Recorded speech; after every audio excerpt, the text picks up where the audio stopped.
crisscrossed by an amazing network of ancient trackways. These remarkable routes are our oldest roads and have been travelled for more than 5,000 years. It is an extraordinary place. Walked by pilgrims and traders, hunters and invaders, Celts, Romans, Saxons and Vikings, each track is bound up in myth, mystery and legend. This is it. It's quite a strange-looking monument. But what's the truth behind all these megaliths and burial sites and ley lines and hidden caves along these pathways? And why were their mystic origins such an attraction for later generations? I'm going to explore these tracks to connect the clues they've left hidden in the British landscape. Now, isn't this just about the best cave you've ever seen? Wow. Her name is Majesty. What other name could she have?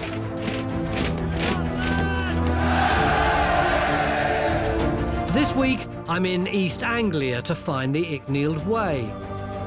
I want to know what this journey through Norfolk and Cambridgeshire can tell me about the history and legends of ancient Britain, through the stories, songs and sacred places along its track. These are the paths our ancestors would have followed, the ancient trackways that we can still walk today.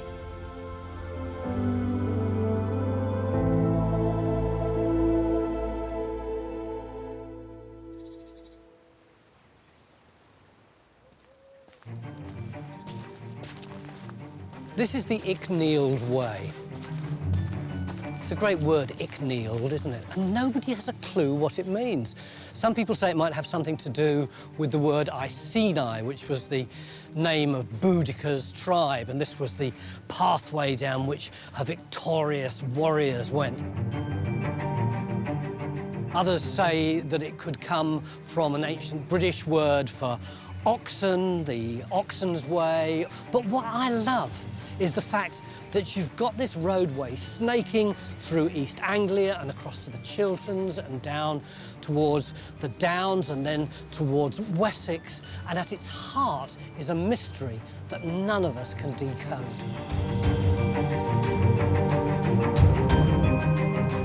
The Icknield Way is one of Britain's oldest roads. What remains today is a braid of prehistoric pathways.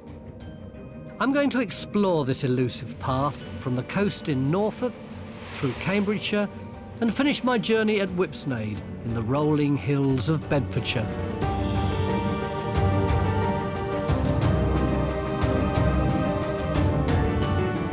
Along the way, I'll explore a prehistoric mine, I'll search for mysterious ley lines in the landscape, uncover the hidden cave of a secret Christian sect, and hear terrifying tales of a demonic dog.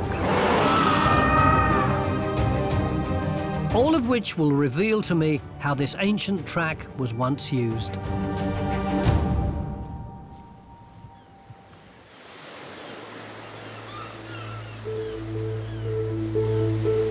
This is the Norfolk coast at Hunstanton. I'm starting my walk near here, a few miles inland, at the beginning of the Icknield Way.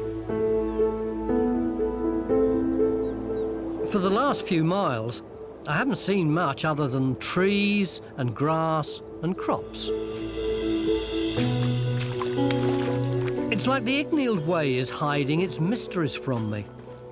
But this serene landscape is about to offer up its first puzzle, somewhere extraordinary. An ancient underworld that wouldn't look out of place in The Lord of the Rings, Grime's Graves.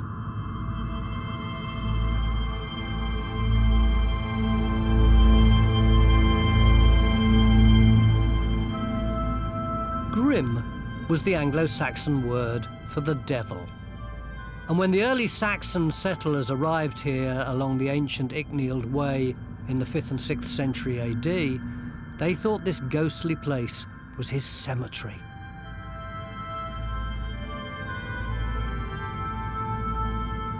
But these weren't graves. The Anglo-Saxons were wrong. This place had nothing to do with the devil.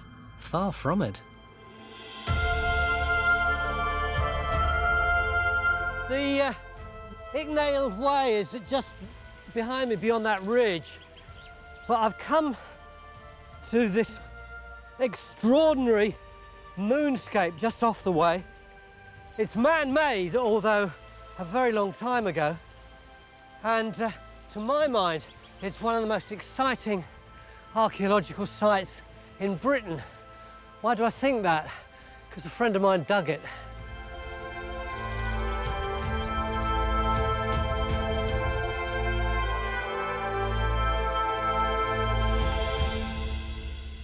When did you first come here?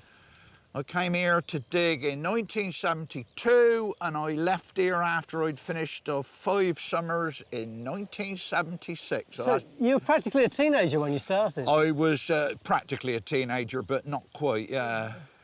What was it that you found here?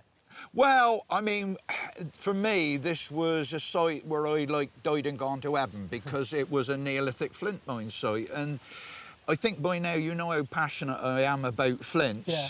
And to actually excavate a flint mine site, well, couldn't get any better, could it? And we got a mine down here? This is one of the finest mines on the site. It's behind.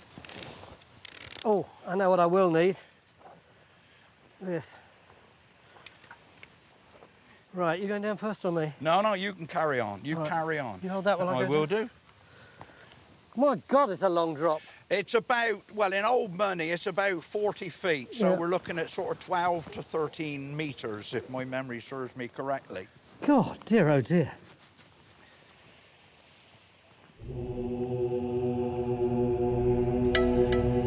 Grimes graves were Neolithic mines that were dug to extract the precious stone used to make hunting tools like axe heads and spears.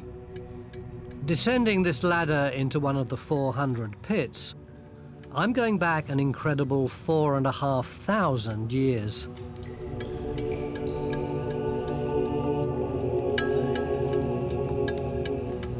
Oh, it's really quite scary. Legs are a bit wobbly. Down, Phil! Coming down.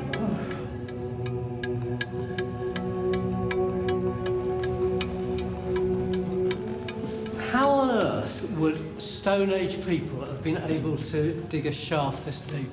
How would they have done? Yeah. Literally through human endeavour. I mean, they had to be motivated to do it. What did they use? They used red deer antler picks, Tony. I mean, that's a typical sort of thing. This is a modern one, it's one of mine.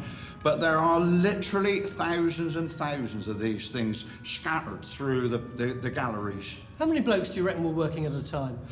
Well, they reckon you'd probably be working a team perhaps of 20, and a team of 20 you'd probably need at least 6 months of the year. So it probably was a seasonal occupation. Wouldn't they get in each other's way? Well, they might do at the top, but as you've got to get down, then you actually halve the labour force because you need a lot of people to chuck the muck out and get it out at the top. What was it they were after? They were after the floor stone. As we go into the galleries, Yeah. you'll see that there is this layer of pure black flint that spreads right throughout the bottoms of all of these galleries. Yeah. You can see it's a complete seam of black flint. And you can see here actually how they took it out. They got their antler picks and they scored around the edge there, literally gouging out a small trough at the top of the flint, destabilised the chalk, and then they were able to prise out the flint. It's a very clear technique. Are those real antlers, Phil? These ones are the real ones, and you can see how similar they are to my replica one. But what you have got on here that you don't get on mine is this clay. You see this clay here that's actually congealed on the antler? That's off the hands of the miners that used them. And oftentimes you can actually see the fingerprints of the last person who used that. It really does put you into contact with those Neolithic miners. What I don't understand, Phil, is you can find loads of flint on the surface. So what were they doing making these complex series of shafts and galleries? Well, there's got to be something that drives them to do it. It's like they're building the underworld, isn't it? They could well be that is it, but it's not. It's also that the objects that come out from Grimes' graves would in themselves be special and perhaps be revered and respected. It is an extraordinary place, isn't it?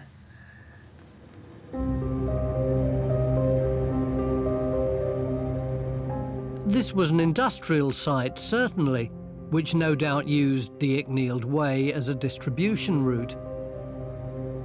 But to me, there seems more to it than that. Something urged these prehistoric miners beyond the need for arrowheads and axes, to dig deeper, to the underworld.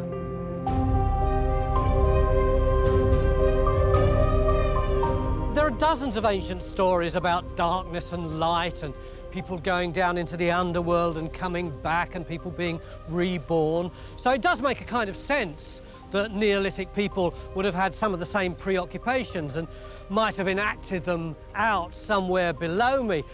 But that may just be fanciful, and in fact, these mines were simply industrial.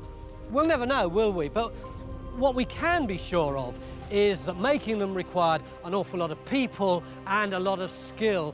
And surely, 4,500 years ago, every morning, there would have been loads of blokes with deer picks on their back coming in this direction, down the Icknield Way, for a day's work at the pit.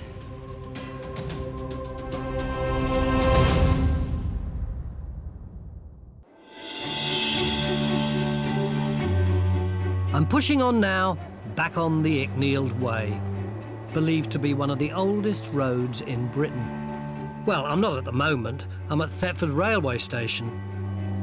And that's because there was a time when this ancient track was all but lost, inevitably giving way over millennia to Britain's changing landscape. But a century ago, one of England's great war poets set out to rescue this forgotten prehistoric highway. My journey meets his here, where the old track meets the new, on platform 2.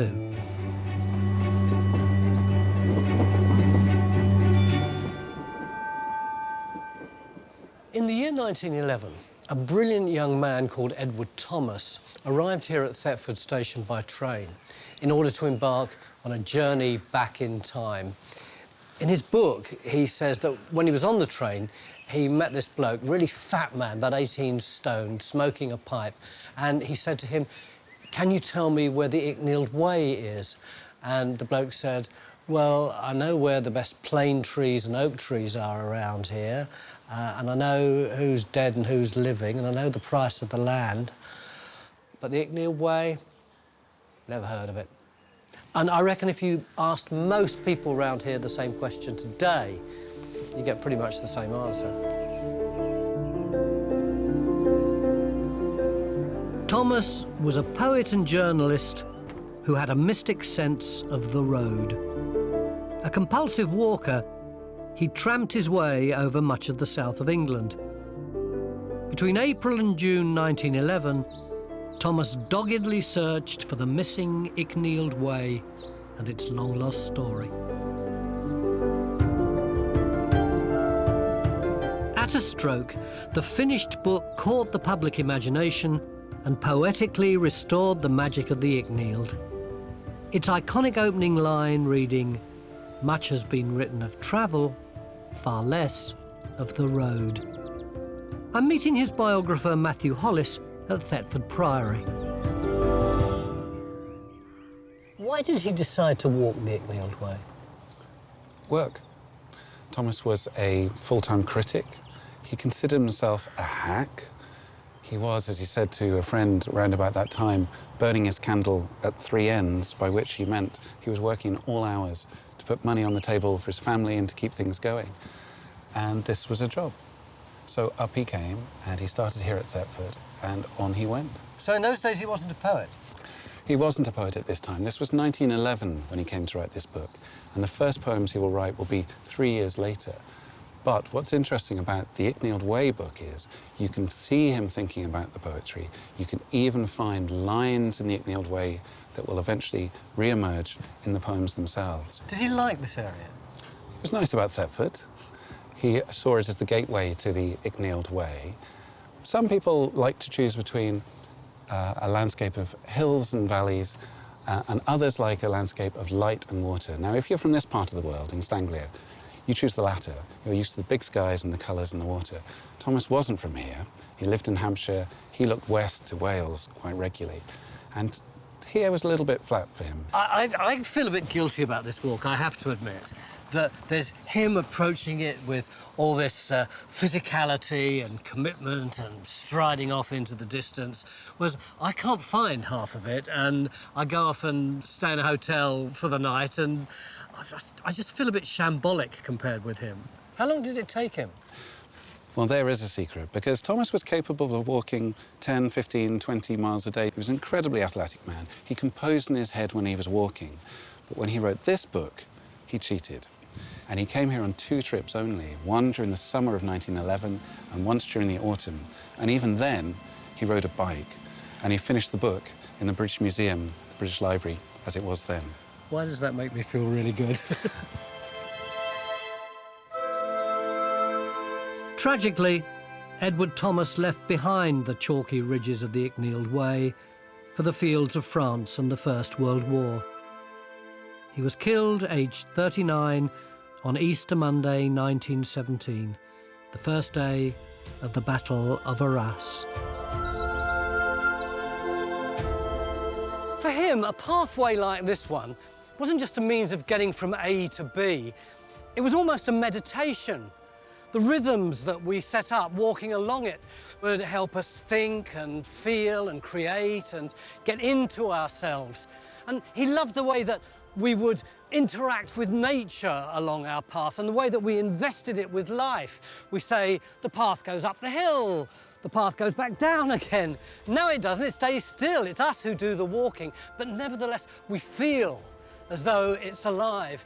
And I suppose that most people who walk a lot feel something similar. But Thomas's brilliance was that he wrote about it in such a fluent way.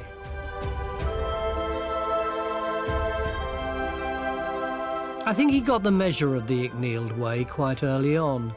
I could not find a beginning or an ending to the Icknield Way, he wrote. It is thus a symbol of mortal things, with their beginnings and ends in immortal darkness.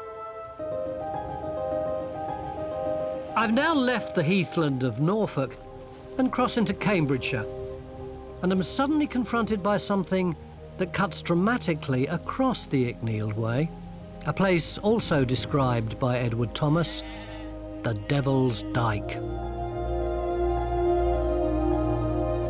The massive bank and ditch stretch in a near straight line for over 7 miles, and in a flat landscape reaches an imposing 30 feet in height.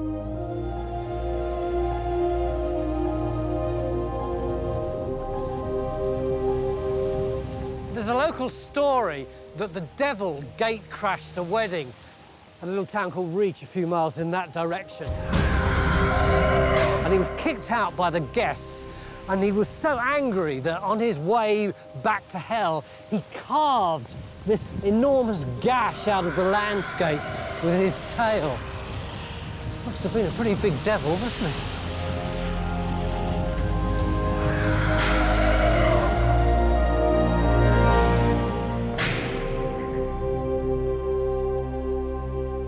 Yet again, the old devil gets the blame. In reality, of course, the Devil's Dyke was man-made, built by the Saxons in the late 6th or early 7th century AD. This was a time of war between the ancient kingdom of Mercia to the west and the kingdom of East Anglia to the east. And this huge rampart formed a crucial border for controlling trade and the movement of people between the two. Today, it's a protected wildlife habitat, where one resilient local tradition remains as a link to the past.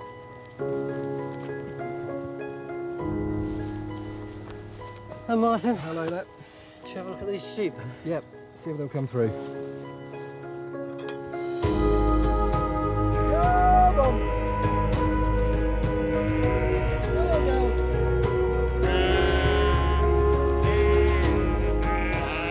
The most important function of this dyke was the control of trade. The dyke itself runs at right angles to the Icknield Way and local Roman roads, which were central for traffic going in and out of East Anglia. And one of the most significant commodities in Anglo-Saxon times to be traded was wool.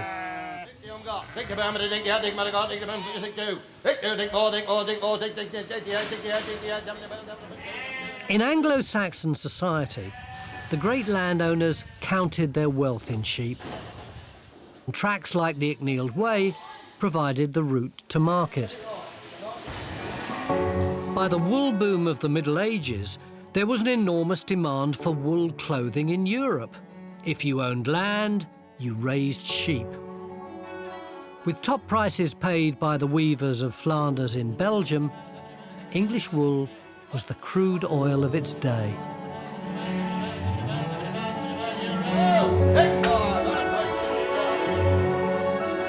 Some parts of the Icknield Way are lost to the encroachment of agriculture and urban sprawl, a landscape unrecognisable to bygone travellers. A nearby parallel path brings me through Haley Wood, one of the last surviving ancient woodlands in Britain. It gives me a chance to experience the habitat that would have covered most of southern England at a time when the Icknield Way was a thriving highway. And it was along tracks like this that trade would have travelled, that news would have travelled, and indeed that music and song would have travelled too. Was walking out for to take the air. She met a sailor all on her way. So I paid attention. So I paid attention to hear what she did say. Tony, hello. This is not some mad, solitary lunatic in the middle of the forest. We did actually know we were meeting up here, didn't we? What was that song? That's the Dark-Eyed Sailor. It's an old English folk song, common in these parts and others too. That's a local version from the Icknield Way, so, but it's a song that would be found all over England and Britain. These songs genuinely travelled? All over the place, to America, to Ireland, Scotland, backwards and forwards. Wherever people went, they would take their songs with them and sing them as they went. The Icknield Way is pretty special, isn't it? Very much so, yeah. And to think that that passage of people carrying the old knowledge, you know, over generations and generations is a magic idea.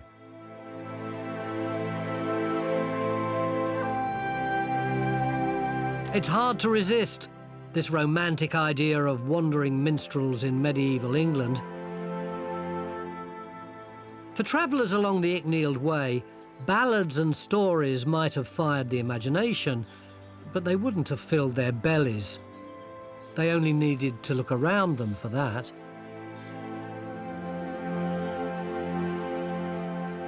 Well, we've got a veritable larder here of stuff. I mean, beautifully growing here, very common plant.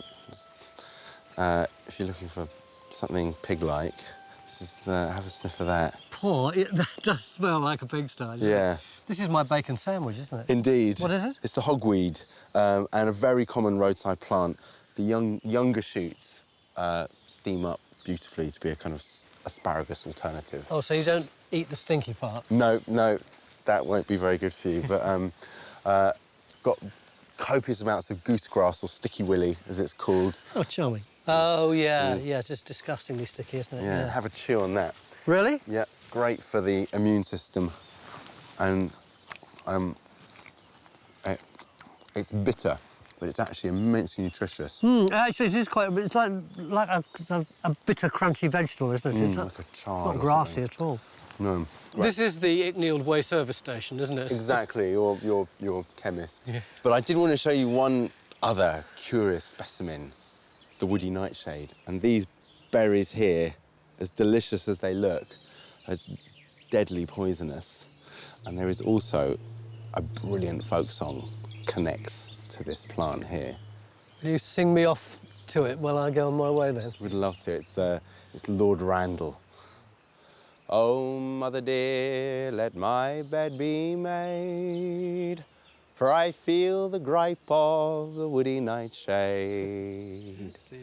Lie low, sweet Randall.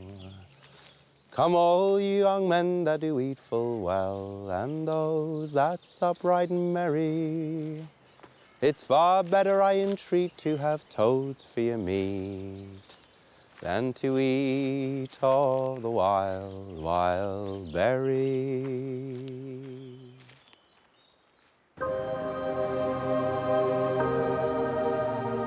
Here in the town of Royston in Hertfordshire, the Icknield Way crosses the Roman road of Ermine Street, also known as the Great North Road, where the Roman legions marched north from London. Royston grew at the crossing of these two ancient thoroughfares.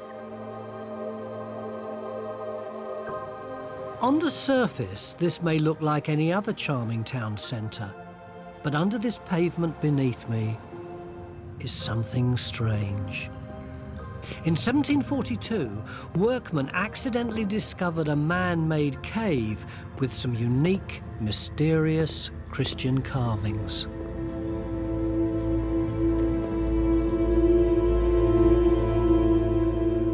This place is so brilliant. It's only about 50 miles from London. I'd never even heard of it. Look, you've got all these carvings. See that tunnel? That's the way people would have originally come in on a rope. And then if you look above that, right up to the ceiling, you see where the daylight's coming in. That's the grill I was looking through when I was outside that betting shop. The carvings themselves, though, this one, that's pretty clear, isn't it? That's St. Christopher with a little baby Jesus on his shoulder, and he's walking along with his staff there. And then they reckon this is the Holy Sepulchre where Jesus was buried. And I love this bit above it. This here is the hand of God with those incredible fingers there. And that thing that looks like a fish is actually the Holy Ghost, which is just going to go hurtling out into the world. And that's a crucifixion. Here's St. Catherine, famous for the wheel, of course. There's the wheel on which she was tortured. More figures down here, very strange, mystical figures. And over here, this is probably my favourite, this one here. This is 13 of these figures. They reckon these were the disciples and Jesus at the Last Supper. And you see this little sliver here? Well, Judas was such a bad lad that he has to be there because it's recorded that he was at the Last Supper, but he's far too iniquitous to have his whole face shown. Now, isn't this just about the best cave you've ever seen? These strange religious carvings aren't displayed proudly like you might expect in some churches. Great lengths were gone to keep this shrine hidden, and the origin and function of the cave remain a mystery to this day. We know it was used in the Middle Ages, but by who? Was it a hermit's retreat or a spiritual den for the Knight Templar? It turns out, though, that this wasn't just a secret site for Christian worship. The cave holds an allure for pagans, too. Royston is believed to be the meeting place between two important ley lines. These ley lines are said to be straight energy lines connecting ancient mystical sites, and it's believed this cave marks the exact spot where the two lines cross. There are even some people who say they can detect these lines of energy. I'm meeting Derek Woodhead, a practitioner of the ancient art of dowsing. Derek, come in and let's have a stare around this fantastic place, which is fairly wonderful. Now, I know that it's really fascinating because of all the carvings, but for you, there's something about it that's additionally fascinating, isn't it? Yes, this is an amazing place for dowsers because it's the crossing of the Michael and Mary lines. But this is also where the Roman road crosses the Icknield Way, isn't it? Yes, yeah. Yes. But they're not the same thing. Not necessarily, no. There is some sort of correlation between ancient trackways and ley lines. Can you show me how you'd identify these lines? Right. Well, using dowsing rods, we can use pendulums as well. I use a dowsing rod here, which is a metal one on a spindle. Originally, they were forked twigs they used to use, but these days you can use metal or plastic rods or timber ones. So what this does here is I'm asking sort of through my subconscious to, in a sort of semi-meditative state. So are you in a semi-meditative state now? Yeah, so yes. It's not my conscious mind that's doing that. Something's going through my nervous system and in my subconscious. So I'm looking for the centre of it. So it's like a beam of imaginary white light. I'm sort of visualising them. So I'm going to ask it where the centre of the Mary line is that's running through this cave, and it's immediately pointing over this way. And I'm asking for the rod to deflect when I go through the centre of the St Mary line. And I'm finding it there. It's quite a strong reaction there. And if I do it from another direction, it's there. So it's showing that is that where the 2 meet up? The Mary line is flowing through this way. Then I ask for the Michael line, and show me where where the Michael line is. I know it's over that way. So this closest point is over there somewhere. So I'm looking for the centre of the Michael line. It's here. So we've got two very powerful energy flows meeting about here. So this would be a great place to sort of do meditation or prayer or connection with the divine or whatever. This is a very powerful spot. The idea of ley lines dates back to 1921, when amateur antiquarian Alfred Watkins saw how ancient landmarks in the countryside could be connected along a straight line. Watkins called them ley lines, or leys, and believed they revealed the prehistoric tracks of Britain. Above ground and back on the Icknield Way, I'm up on the heath overlooking Royston. It's easy to see why he thought they were the outdoor footprints of a long-past people. Watkins' approach was pretty do-it-yourself. You can imagine him on a Sunday surrounded by his acolytes looking for ley lines, and they'd come somewhere like the Icknield Way and they'd see something of significance on that horizon, and they'd see something else, a barrow or something over there, and they'd get out their RAC map and their rulers and their dividers and compasses and draw a straight line between them. Wow, we've got another ley line. It's a real pre-Second World War picture, isn't it?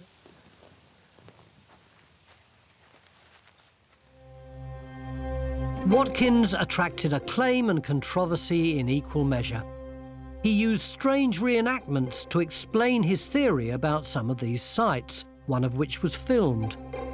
At Woodcraft Folk Camp near the River Wye in 1933, Watkins ordered a wicker cage built on top of the Queen's stone to illustrate his theory that the stone was a sacrificial altar.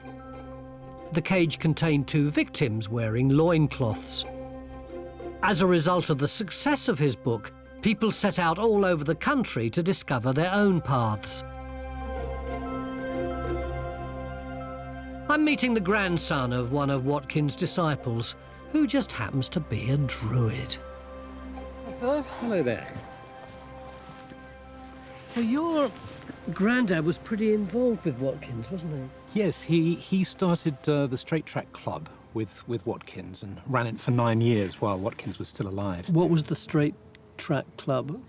Well, it was a club for people who were fascinated by this idea of the old straight tracks, the alignments, And they would go out on field trips together and they would plot lays on maps and then go out and actually walk them. I love the idea of them all dressed up in their respectable clothes, going round the walkways. Yes, here you see pictures of their outings with Sir Charles de Bell and Watkins himself walking towards the camera. What was his theory?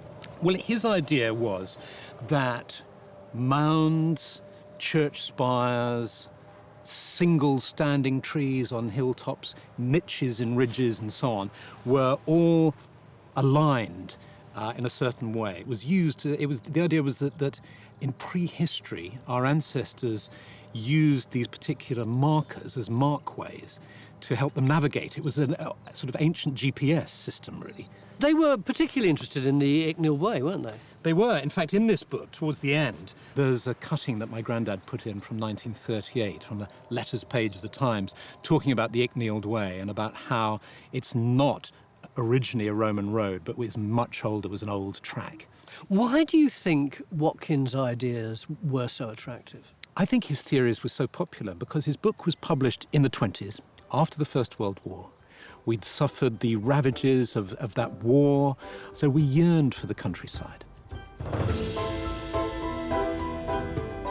Whether it's creepy Christian caves or lines of invisible energy, the Icknield Way seems completely entangled in myth and legend. Stories created by generation after generation to explain the forgotten history along its path.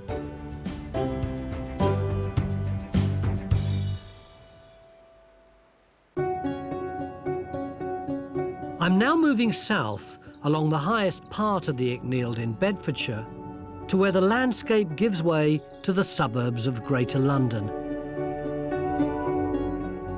I'm on the lookout for a haunted hill steeped in dark tales of the supernatural.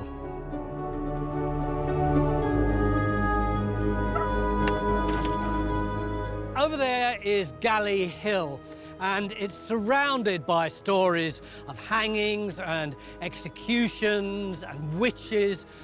Most of those stories have been virtually forgotten, but there's one that still remains. This is the story of the big black dog of Galley Hill. A gallows was erected here and remained until the 18th century, and visions of a hellhound have been reported ever since.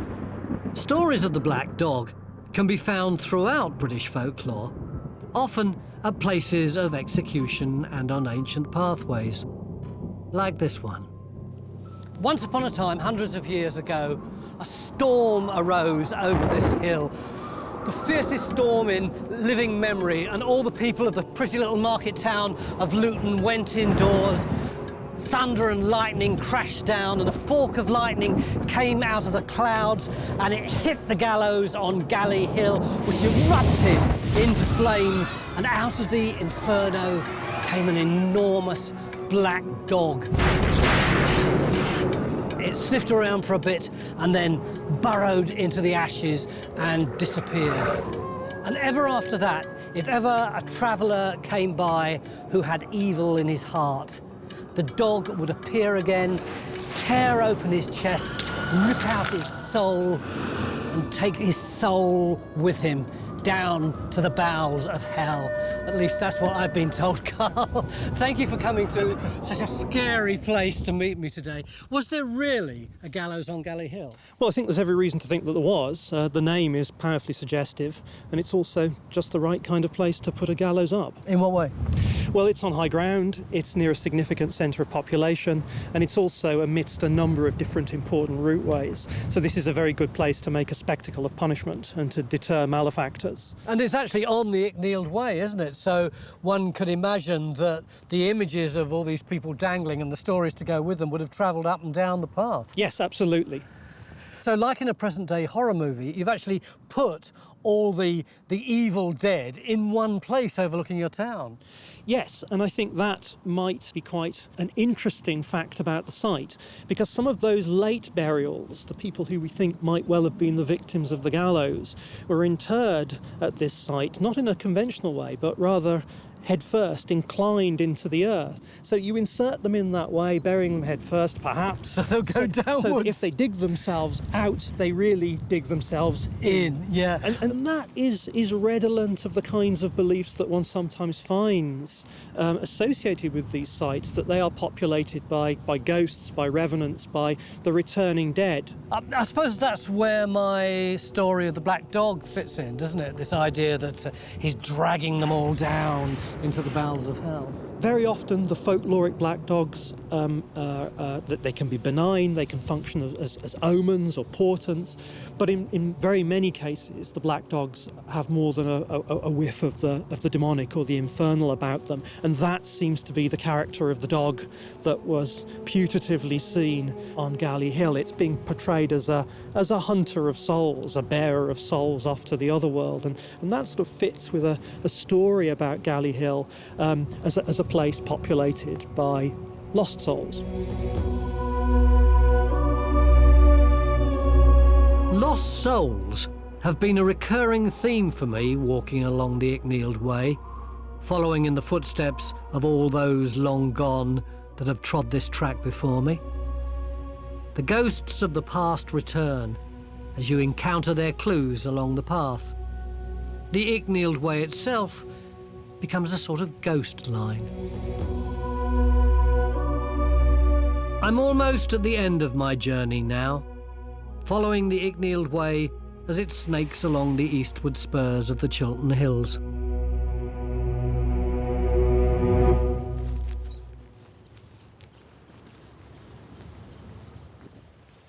It's funny, I always think of our ancient pathways as buried in the depths of the countryside in Wiltshire or the Lake District or the Highlands or somewhere. But here, there's Hitchin, Bedford, Dunstable, places that I think of as extensions of the outer suburbs of London. And yet it's so beautiful. Sorry, Hitchin.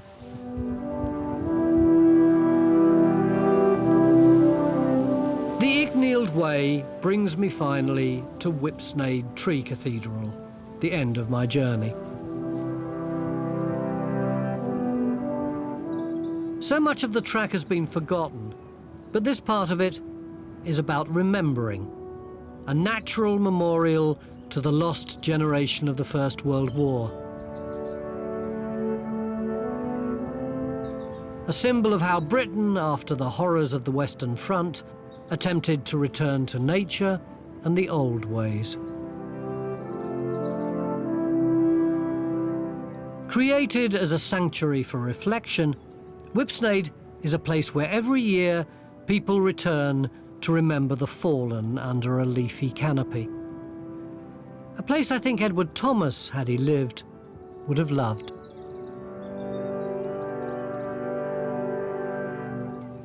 It's not hard to see how this beautiful avenue of trees was inspired by the great naves of the English cathedrals, is it? They were actually put up by a local landowner, a guy called Edmund Blythe, after the First World War, in memory of the lads who'd died in France. And you can imagine the survivors coming home, bruised, battered, their worlds turned upside down, maybe they'd lost their faith in God.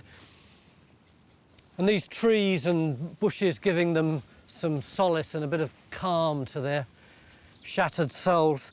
Edward Thomas, of course, captures that spirit marvellously in a poem he wrote called Roads, which starts off just as a celebration of the concept of roads. I love roads. The goddesses that dwell far along invisible are my favourite gods. Roads go on while we forget and are forgotten like a star that shoots and is gone. But then, towards the end of the poem, he really twists the knife.